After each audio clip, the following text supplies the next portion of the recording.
Hey, Walter Sorrells back with another Pops Project of the Month. Today, making a mini hatchet.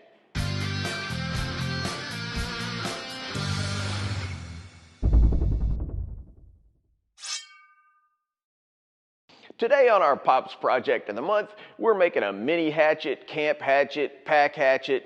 Well, call it whatever you want, but we're making it. Actually, 4 of them. 1 or 4, depends on how you look at it. What I mean is, we're making 4 hatchets, but all to the exact same plan. Why so many? Let's find out. Now, this is basically a nice, simple project, but there's a lot to learn. In fact, the big focus today will be on this simple thing right here. Yeah, it's a drill. See, there's a deceptively simple but fundamental skill that every knife maker needs, and I'm just talking about drilling holes. So we're going to slice and dice that skill today. All right, let's get on it. One of the cool things about this build is that I'm not using a lot of different materials. Mainly, this is just about using a big old 4-inch wide piece of 8670 steel. It started 48 inches long, so that was my main design constraint for the hatchet. Couldn't be wider than 4 inches or thicker than 1/4 inch. You know, I used to design blades on paper, but I've gotten so used to designing using CAD software that it's as natural to me as drawing. So in this case, I came up with the basic plan in Fusion 360, which is the CAD program that I use, then printed it out in a couple pieces so I could tape it together and use it as a design template. The hatchet was actually too big to fit on one piece of paper. Now, as you can see, a big feature here is this line of circles. Those are holes, and those holes need to be pretty precisely laid out or the whole thing's going to just look awful. Now, it might seem a little nerdy or fussy or whatever, but I'm going to spend a bunch of time talking about how to lay out and drill holes in a precise way in this video. Now, I'll start with a really simple approach. In this case, I just cut out this pattern, which you can get off of my Patreon site. Check the description for that. And I taped it onto the steel and then started marking the holes. Like I said, you want to be as careful with this as you can. I'll show you a bunch of ways of laying out those holes, but here I'm basically just finding the little bullseye in the center of each hole and using a prick punch, which is a super sharp little punch, to carefully hammer a tiny little mark. Now I've already covered the steel in layout fluid, so I'll go ahead and mark the outline of the hatchet.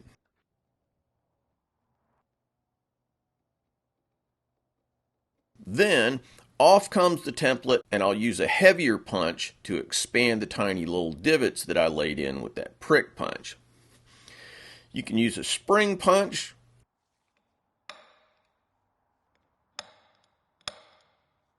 or a standard punch. Either one's fine, though the hammer type punch leaves a bigger cavity, so sometimes I'll actually use all 3. Now it's over to the drill press.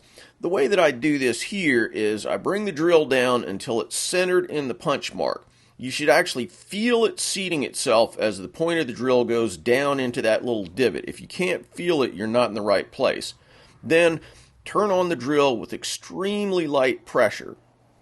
It's going to vibrate, and as it vibrates, it's going to find its center. While the drill tip is sort of holding it in place, now I'll secure the blade with the vice grip clamp so the bit doesn't grab hold and helicopter the blade. Then, after all of that rigmarole, I'll drill away using an 1/8 inch drill. Takes a while to explain it, but pretty simple to do. You can really beat a large drill to death by drilling in hard materials because the center part of the drill is under a bunch of pressure. If you pre-drill a smaller hole, your larger drill will last way longer. So I'll drill all the punch marks in the same fashion. Then I'll swap in the 3/8 inch drill, which is our final diameter for these holes, and repeat more or less the same process. Seat the drill, turn it on so it kind of jitters that blade into a stable centered position, set the clamp, then drill all the way through. This drill has precious little torque, so it'll tend to get stuck when it breaks through with large drills like this, as you can see here. So I kind of pump the handle a little at the end, and that helps it break through without getting stuck. And there we are.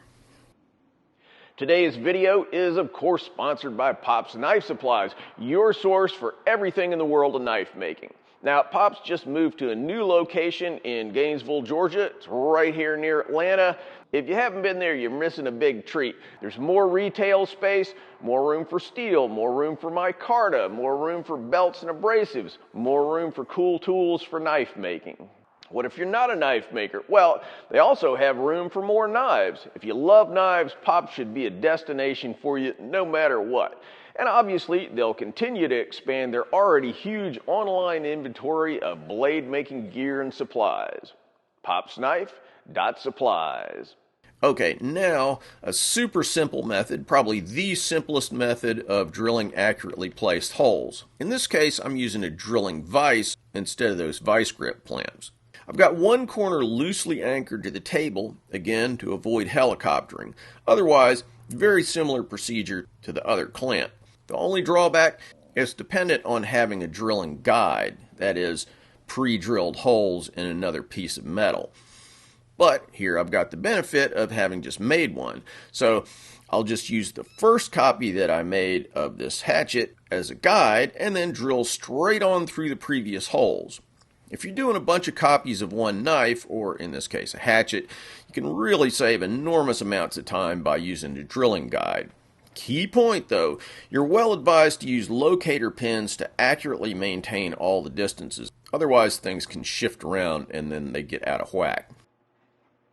If you think concentrating on all this detail about drilling is silly, I want to convince you otherwise. First, it's just kind of interesting that something we all probably take for granted has so many facets and complexities, and that's cool. But more importantly, drilling is a really critical skill for knife makers. The approach that works for one situation is often not so good for another situation. So sometimes when you switch styles of knife making, you'll start running into a situation where the kind of holes that you drilled before maybe don't work so great. So that's why it's good to see a bunch of approaches, even if a couple of them aren't relevant to you right now. While I'm at it, worth addressing is the question of why all the holes in this design. Simple. Weight. The idea here is to make something you can throw in your pack without adding a ton of weight. Alright, technique 3. By the way, I'm not trying to show every drilling technique in the world, just some that I like to use. This is actually my preferred method, at least for a project like this, where I'm not making a ton of knives at a time. But it's gear dependent, as you'll see. I'll be using the DRO, that's the digital readout, on my mill drill to gain accuracy in the thousandths of an inch range. Obviously, got to have a mill for doing it this way. But here's what I do. Using the measurements from the plans I made on my CAD program, I'll just dial everything in and run the holes at each location. I'm using a different technique from the one that I did before, spotting the holes rather than drilling them initially. A spotting drill is a drill specifically made for producing a small, precisely located divot, which can then be expanded with a second drill. So in this case, I want to avoid all the punch stuff and just go straight to drilling. Spot drill, spot drill, spot drill. Then I basically reverse directions using all those same measurements, but working my way back with the 3/8 inch drill. Now I could do the 1/8 inch drill trick, but this drill has more torque and can be run slower than my little drill press that I was using before, so I'm happy just going straight to the main diameter.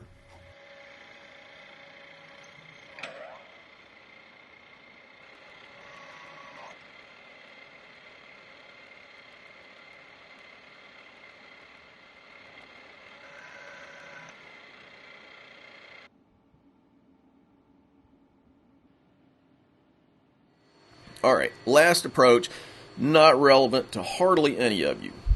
Okay, clamp hatchet number 4 in the CNC machine and hit the green button. Come back in a minute and it's done. Now, why am I showing you this since most of you are never going to be using a CNC machine? The point here is that I'm actually not drilling these holes at all in this case. I start by drilling a pilot hole, then I use an end mill to bore out the rest of the hole. The reason I bring this up at all is that you can buy boring heads to attach to manual mills and even to drill presses And if you really need an accurately dimensioned hole, boring is a great way to do it. Now we've got holes. Let's do the hatchety part. First, gotta eliminate all this material.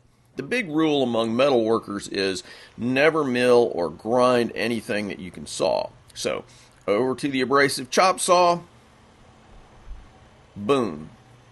Unfortunately, the long edge won't fit in the chop saw or in my bandsaw, so I'll go ahead and chop out the rest with an angle grinder. If you have a plasma cutter, that's a cool tool too. And by the way, if you're doing this at home and all you got is simple tools, you can absolutely do this entire thing with a hacksaw. A lot of people don't know this, but you can actually turn the hacksaw blade 90 degrees, get the handle part out of the way, and you can make really long saw cuts. Now it's over to the belt grinder. This is not complicated, but it's slow because you have a fair amount of material to remove. I'm using a 36 grit Norton Blaze ceramic belt from Pops. Very durable, excellent cutting belts.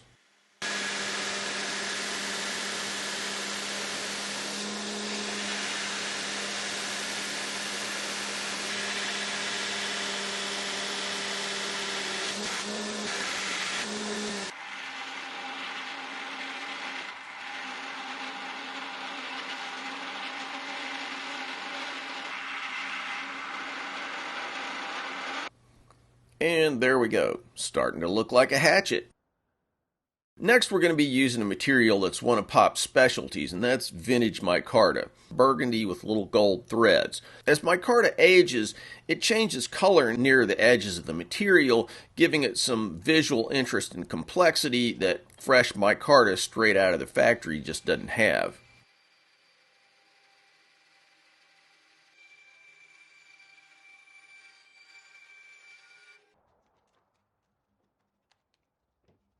Clamp it in here and drill holes to mate with the holes in the hatchet.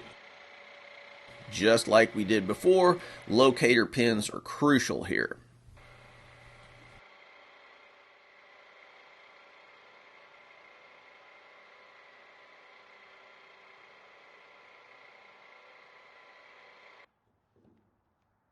Now a couple of 1/8 inch holes for pins that will actually hold it on, and we're good to go. Next, I'll mark the grind lines for the business end of the hatchet using calipers and a height gauge on the machinist's surface plate. Now, I've showed center scribes made for this exact purpose in about 1 million videos, but this is just another way of doing it. Check one of my other videos if you want to see that. Now, back to the grinder, and I'll grind the bevels in freehand. This is something you can obviously do with a grinding jig too. But as bevel grinding goes, this is about as simple as it gets. We're just roughing it out. We're not trying to make it perfect right now.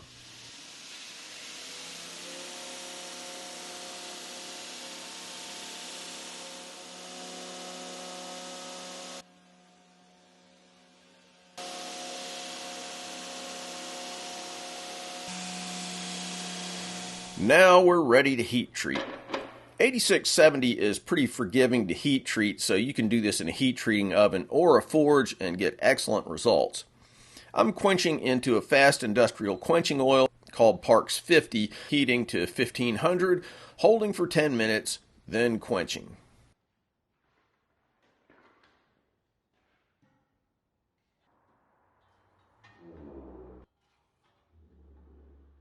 Next, I'll temper for 2 cycles of 2 hours at 450 degrees Fahrenheit, which should give a good combination of edge holding and shock resistance.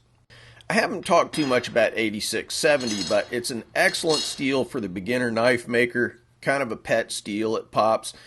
It's pretty easy and forgiving, it's good for forging, and it's got high toughness and decent hardness, which is exactly the kind of steel that you want to use for hatchets, camp knives, and other tools that need to have the ability to withstand impact. In this case, I'm actually going to make one of them with handle scales, and then the rest of them will be skeleton types. So the one with the scales is going to have to be pinned and epoxied in place.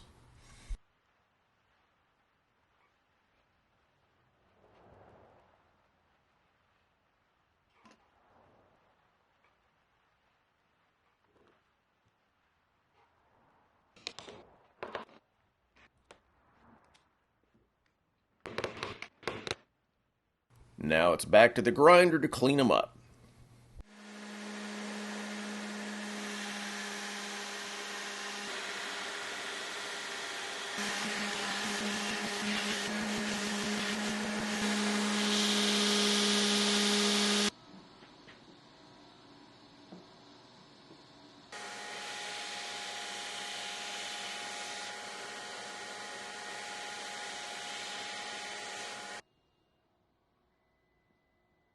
After getting the basic lines right and the corners all broken, I'll move to a slack belt setup.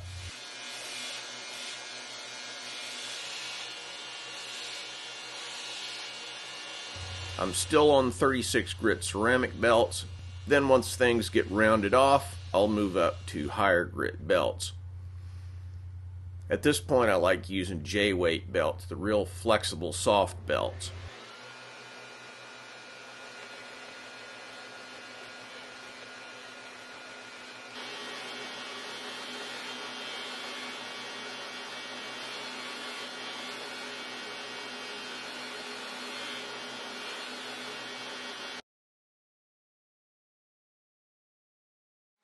Now it's back to the grinder to clean up the cutting edges. I'll work my way up to 150 micron Trizac belts. Again, you can get these from Pops. I love them for finishing. Now I'll finish up my hatchet. And there we go, a great tool for light chopping when weight's a premium. If you've ever prepared kindling at a campsite with a camp knife, you know that camp knives are nice and all, but the truth is they aren't the greatest for chopping. A little hatchet like this splits the difference between a knife and a full-sized axe, and you can really go after it with one of these. By the way, if you'd like to pick up one of these bad boys, the ones that were actually made for this video, I'll have them on my website at tacticsarmory.com. They're nice keepsakes. I'm going to laser etch on there as one-of-a-kind items made specifically for this video. Now, these video blades tend to go pretty quick, so if you want one, probably want to grab it fast. All right, I hope you enjoyed today's video. As we've seen, if you're interested in knife making, there's just no reason for you not to jump in. Hey, make it a New Year's resolution. We made a passel of hatchets today, all of them with pretty much the same level of quality, but just with a completely wide range of tools. So no matter what people on YouTube might make you think, and I'm as guilty of that as the next guy, let's face it, you don't need a ton of expensive gear to get started. You can shoot a small order to Pops, maybe pick up a drill press and a cheap grinder somewhere if you don't already have one, and bam, you're a knife maker. All right, guys, thanks for watching, and see you soon.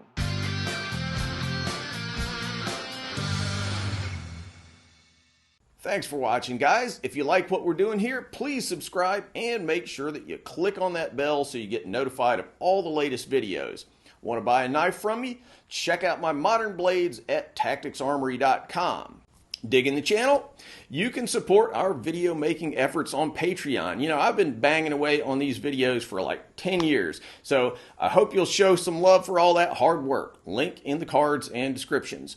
Finally, if you're interested in making Japanese swords, check out my full line of Japanese sword videos where I show how to forge Japanese swords as well as how to polish them and how to make fittings, handles, and scabbards. WalterSorrellsBlades.com.